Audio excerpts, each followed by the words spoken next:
मैंने अपने पिछले व्याख्यान में अनुसंधान का अर्थ और इसके साथ साथ अनुसंधान के विभिन्न प्रकार बताए थे और इसके साथ ही मैंने मौलिक अनुसंधान की परिभाषाओं से भी परिचित कराने का प्रयास किया था, उसकी समीक्षा भी प्रस्तुत की थी।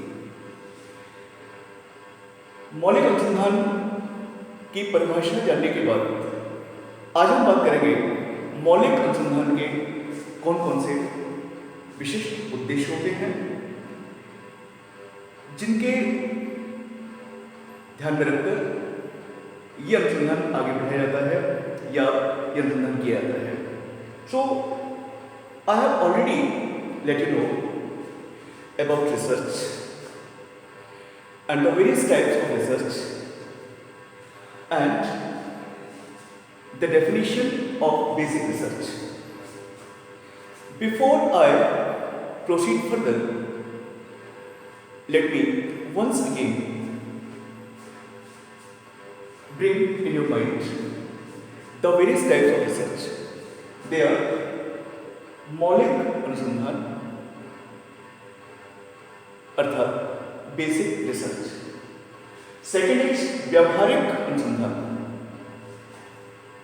That is applied research, third is ऐतिहासिक अनुसंधान हिस्टोरिकल रिसर्च, अनुभविक अनुसंधान एम्पिरिकल रिसर्च, अन्वेषणात्मक अनुसंधान एक्सप्लोरेटरी रिसर्च, व्याख्यात्मक अनुसंधान एक्सप्लेनेटरी रिसर्च एंड परीक्षणात्मक अनुसंधान experimental research. Each of these 7 types of research is important and valuable in itself for different disciplines, for different sciences, for different subjects. There are the different types of research and it depends on the nature of the study, what type of research is adopted. जहाँ तक natural sciences का सवाल है उनमें experimental research is preferred और exploratory research is preferred. Experiments are carried out and on the basis of experiments the findings are made. As far as the social science research are concerned, in them empirical research, historical research, explanatory research or exploratory research are adopted. So there is a wide range of research and it depends on the nature of study, nature of discipline, which of them is suitable to that particular study. आज इस व्याख्यान के माध्यम से मैं आधारभूत अथवा मौलिक अनुसंधान के उद्देश्यों को आपके सामने रखना चाहूँगा. So today my sole concern is to make you familiar with the various objectives of basic research. हम पहले ही जान चुके हैं कि आधारभूत अनुसंधान के अंतर्गत जितने भी अन्वेषण होते हैं, जितनी भी खोज होती है, उनको सम्मिलित किया जाता है और इस प्रकार से नवीन ज्ञान प्राप्त किया जाता है और पहले से जो ज्ञान है उस ज्ञान में वृद्धि की जाती है. So in a sentence we can say that the basic research is made with a view to attaining new knowledge or adding new knowledge to the existing knowledge. देखें मौलिक अनुसंधान के प्रमुख उद्देश्य इस प्रकार हैं. पहला उद्देश्य है अध्ययन की दिशा का निर्धारण. Basic research aims at directing और से determining the direction of study. ये स्टडी की डायरेक्शन को डिटरमिन करता है। So this is the basic, is the first and foremost objective of basic research to determine the direction of study. Second objective, दूसरा इसका उद्देश्य है सामग्री का संक्षिप्तीकरण करना। To summarise the subject matter is the second objective of basic research. As you know, the subject matter that we have for a study is very wide and it needs to be summarized.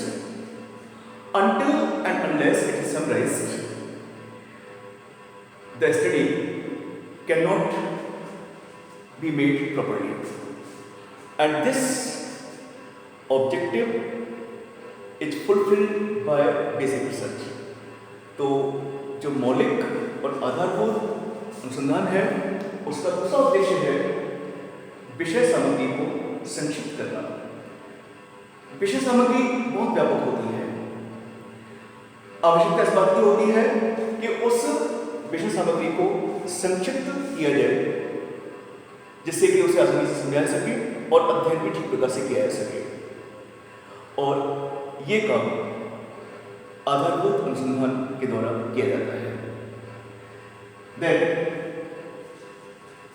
the third objective of basic research is to predict the facts, to forecast on the basis of the facts. तीसरा इसका कारण है कि संकलित तथ्यों के आधार पर घटना के बारे में भविष्यवाणी करना। To make the prediction of the event on the basis of the collected data, collected facts. तो जो तथ्य होते हैं, तथ्यों के आधार पर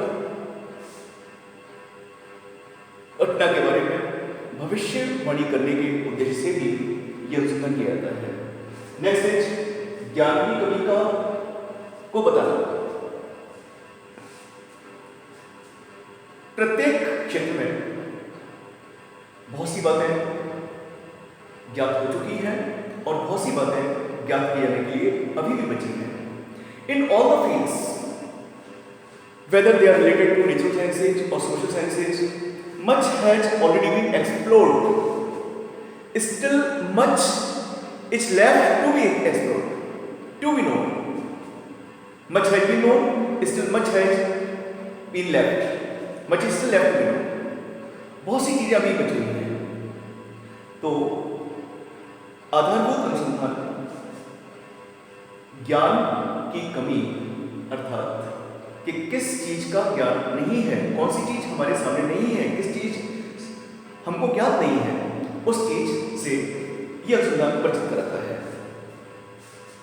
तो it makes the researcher familiar with what is left to be explored, what is left to be known। और अगले उद्देश्य के रूप में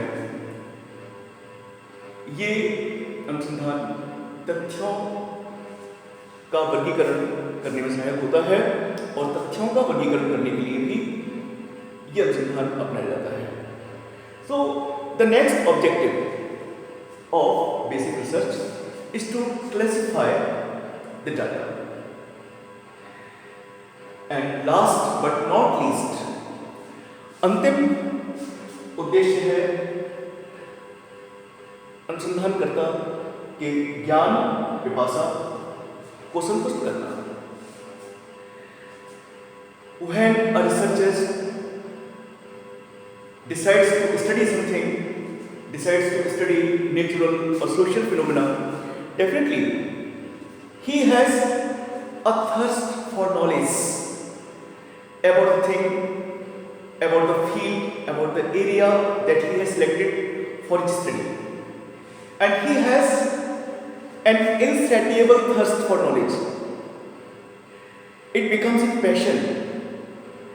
And he does not want to stop himself until and unless he has reached the destination, until and unless he has known what is not known to him.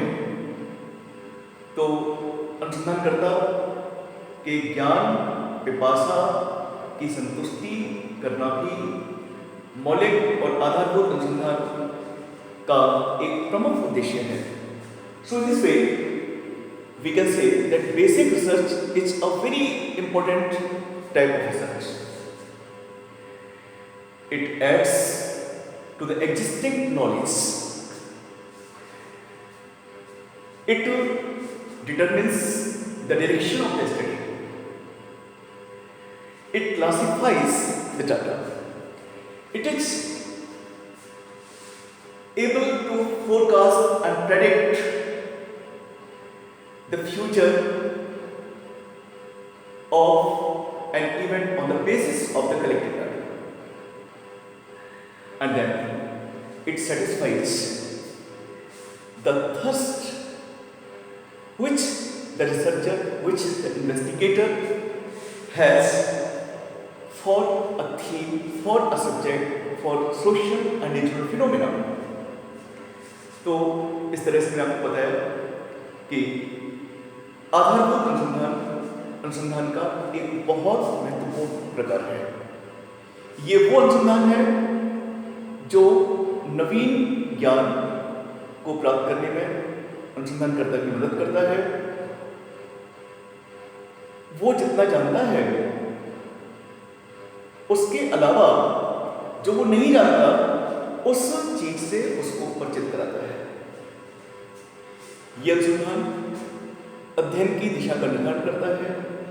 यह अनुसंधान विषय सामग्री जो बहुत व्यापक है उसको संक्षिप्त करता है. ये अनुसंधान का प्रकार संकलित तथ्यों के आधार पर घटना के बारे में भविष्यवाणी करता है कि किन किन कारणों से भविष्य में उक्त घटना होने की संभावना रहेगी. और इसके साथ साथ अनुसंधान का यह प्रकार नॉलेज गैप बताने में भी सहायक होता है. और इस प्रकार से जो इसका सबसे महत्वपूर्ण उद्देश्य है वो ये कि अनुसंधानकर्ता के अंदर जो ज्ञान की अतिरिक्त पिपासा है, अतिरिक्त प्यास है, जिसे वो संतुष्ट करना चाहता है अध्ययन के द्वारा, उस ज्ञान पिपासा को संतुष्ट भी आधारभूत अनुसंधान करता है. इस प्रकार से it's a very important type of research. Thank you.